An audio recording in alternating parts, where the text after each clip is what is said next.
So hopefully you've seen now how the team address challenging targets with a wide variety of the technologies we've got here at DomainX. And it's really just now an opportunity for you to quiz them and really open up this discussion. So firstly, is there any questions from the audience? So maybe I can start. So AJ, you're right next to me. So if you introduced director biology, and which is now being used in a wide variety of projects, and there's a lot out there in the literature, and you've then opened it up to director admin, which is again opening up other options as well for lead discovery. Where's this going next? Good question. Is that working? That's fine. Yeah, great. I think it's interesting to see how the director admin works out, but I think certainly people are now looking at 1536 plates.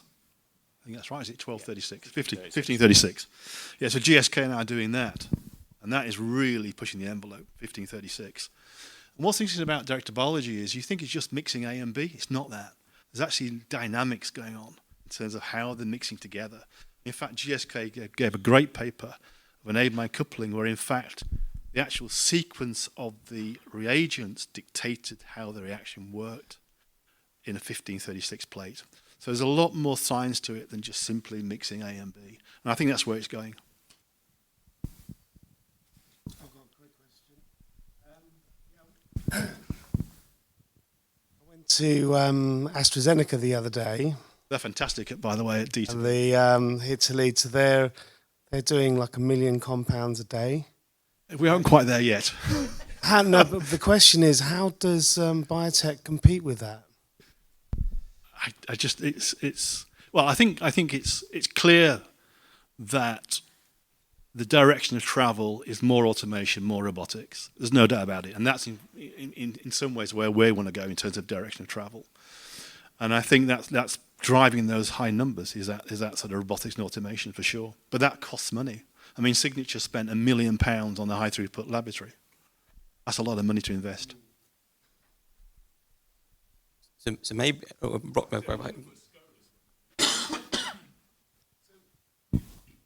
hearing a lot about speed and numbers. I know what you're going to say here. We've been there 30 years ago. Yeah. It's all about quality, I agree. making what you want to make, not what you can.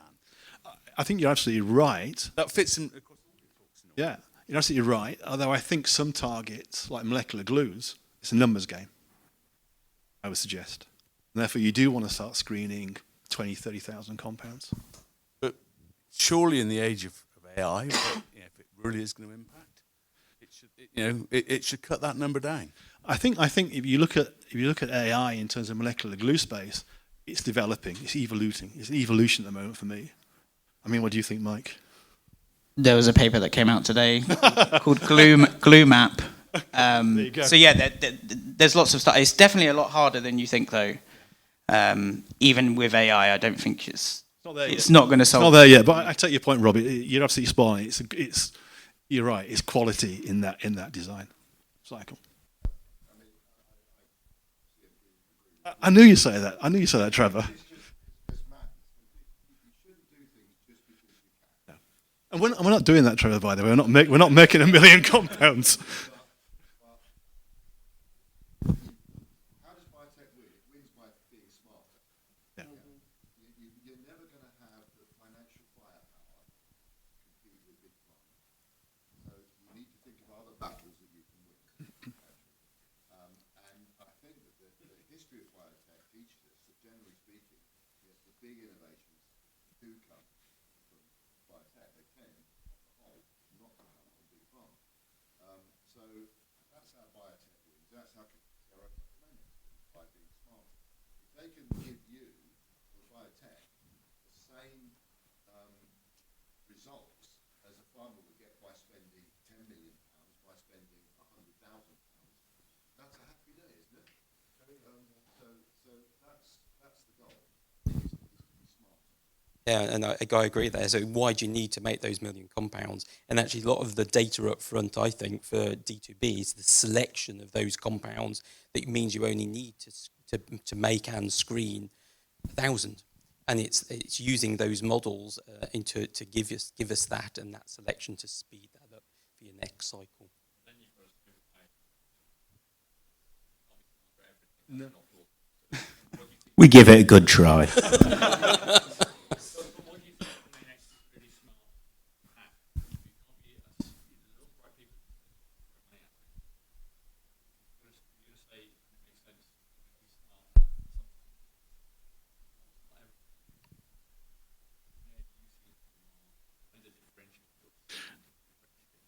I think what's clear to me, and I'm interested to see what people think in the audience, that over the years, there's a much more deep dive now on biology. I can see 10 years ago, chemoproteomics was probably a luxury. Nowadays, it's pretty standard. When you do a PROTAC, for example, you run a PROTAC chemoproteomics screen just as standard. So it's changing a lot, and I think people are getting much more deep in terms of the science, understanding the science, certainly in the biology front, for sure. And so I think for us, it's as scientists, it's knowing your subject, absolutely, and diving deep in that subject. I would suggest, I don't know what people think on the panel. Nick? So technical expertise. So we've got a lot of focus on biophysics. We've got some excellent biophysicists. We develop young biophysicists as well to bring them through and make sure you've got a high quality team. Because we're a smaller company, we can always focus on high quality recruitment, which is particularly easy at the moment, unfortunately. But if you work in an organisation where some of our competitors, where you hire 10 people a day, you can't keep the quality that high. But we're lucky that we can be quite selective and build a very strong team. We can be smarter because we can focus on new technologies compared with maybe more traditional drug discovery organisations. We've been early adopters of both nanotemper technologies and GCI, and that's differentiated us from quite a lot of people. People use us to try out these technologies as well. So I think that's an area where we can be smart, selecting the new approaches selecting new approaches and backing the right horses there.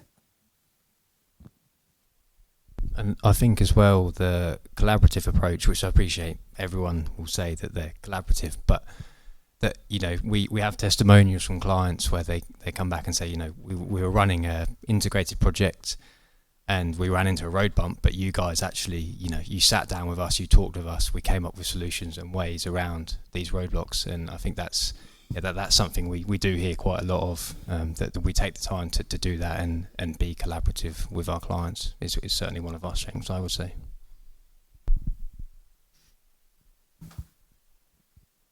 Any other questions?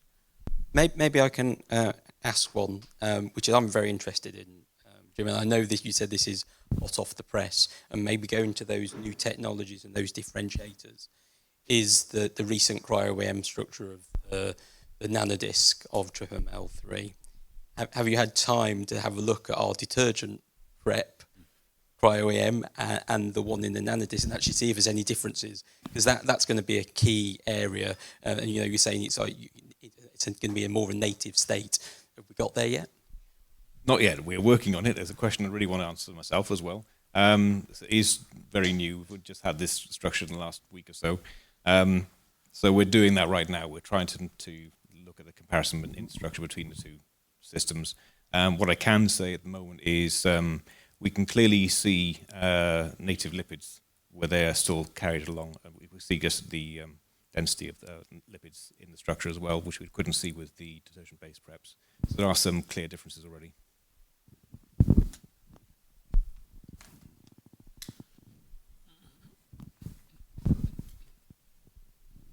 You briefly touched on AI for the structural analysis for docking for those sort of hard to reach sites.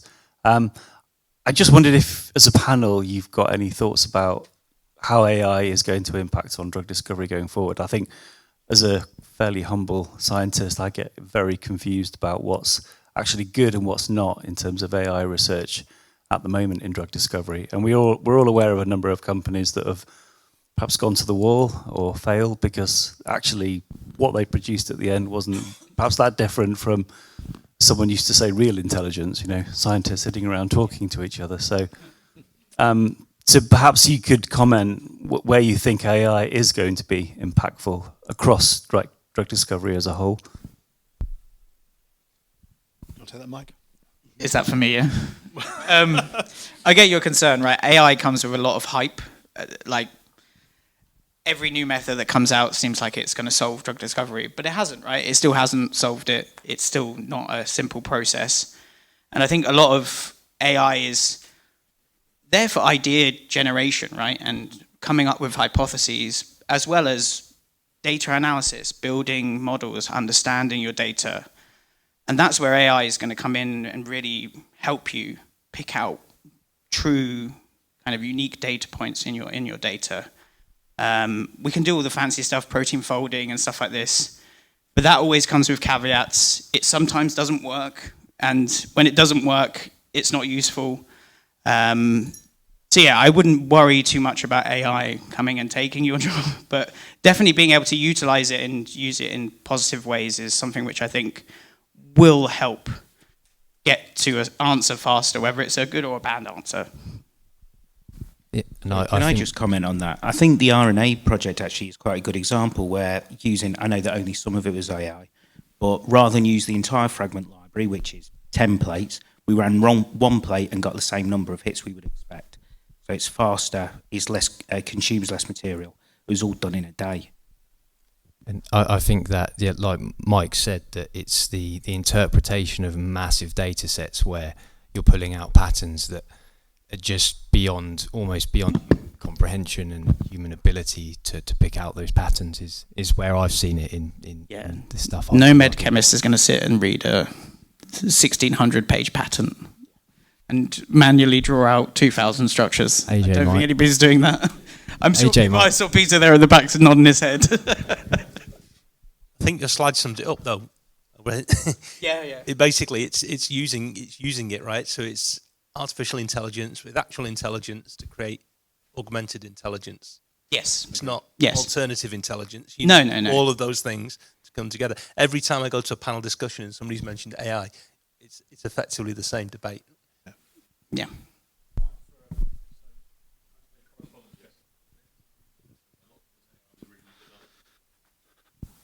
So interestingly, lots of it AI was originally developed. Obviously, we've seen at Google, Dimitris Hassapis came from that background. And you've probably read that computers play chess better than humans. True when you have time as a variable. Interestingly, even today, humans using computers to play chess, in correspondence chess, play better than computers on their own. And also those humans become better at pattern recognition through using the AI. So it's not an either or, it's a fusioning. Yeah. The one thing that does change, though, as computational power goes up, is the subset of humans for whom that is true diminishes. So, you have to be brighter, more immersed. Yeah. And where that difference emerges also is actually often in exception spotting. So the human is better when something isn't right, and the AI doesn't understand that. Or where the human has knowledge that is outside the domain of what the AI was processed on. So this multidisciplinary approach is where the human gets things right that the AI will often miss.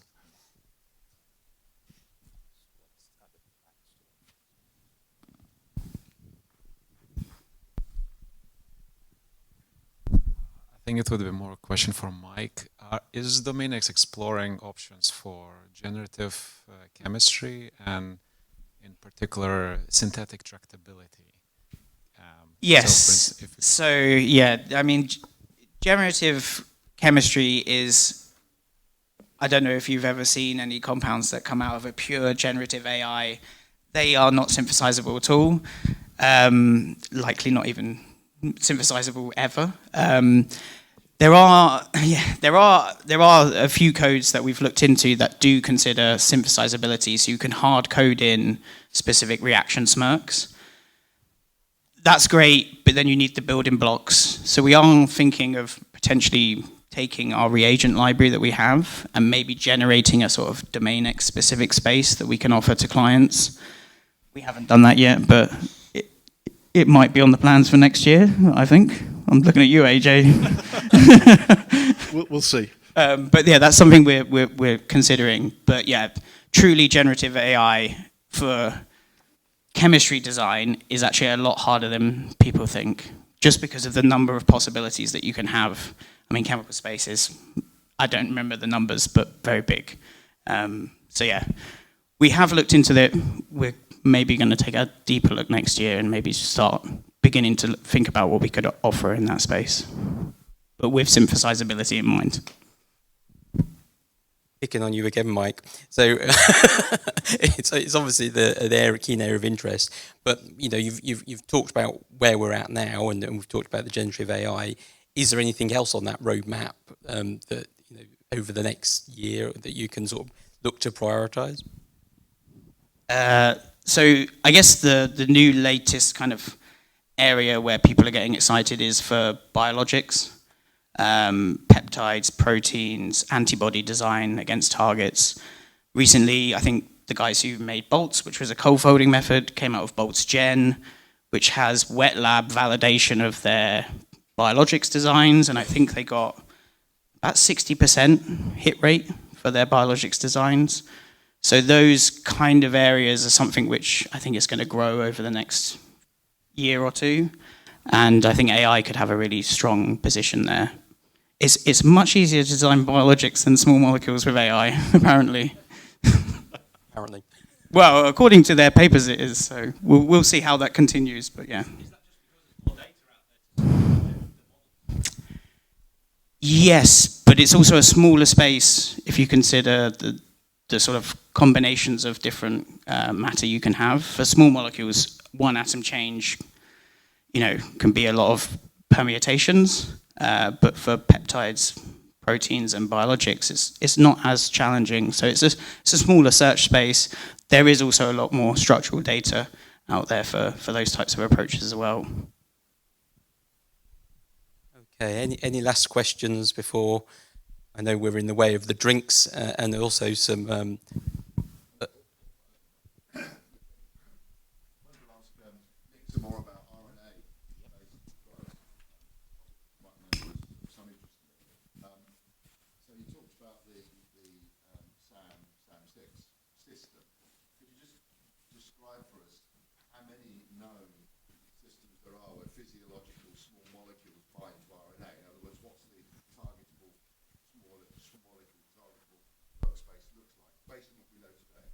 Not a clue.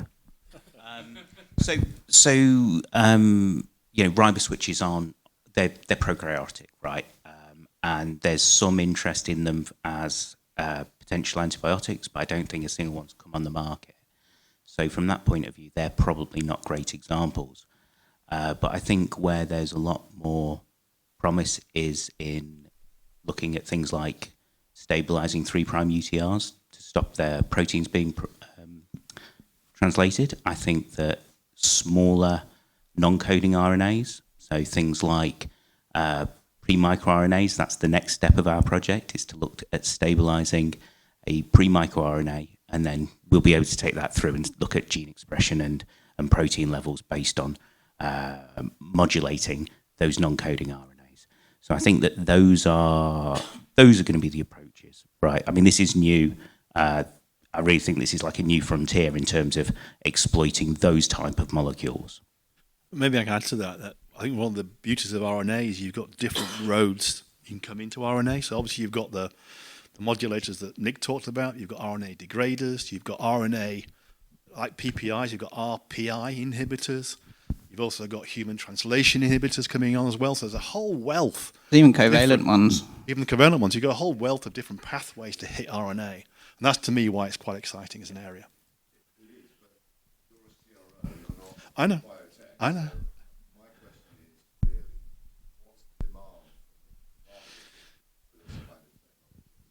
Well, that's a good question. And as you know, Trevor, one of the challenges we have as a CRO is understanding which coal face to mine and open up. You don't want to go in a coal mine which is completely mined by lots of other people. So we think RNA is a potential opportunity for us. There's a lot of biotechs in the US who are doing RNA, but I think it's a risk. I think it's a calculated risk. Okay. There's no further questions, then maybe we can give the panel and the speakers one last round of applause.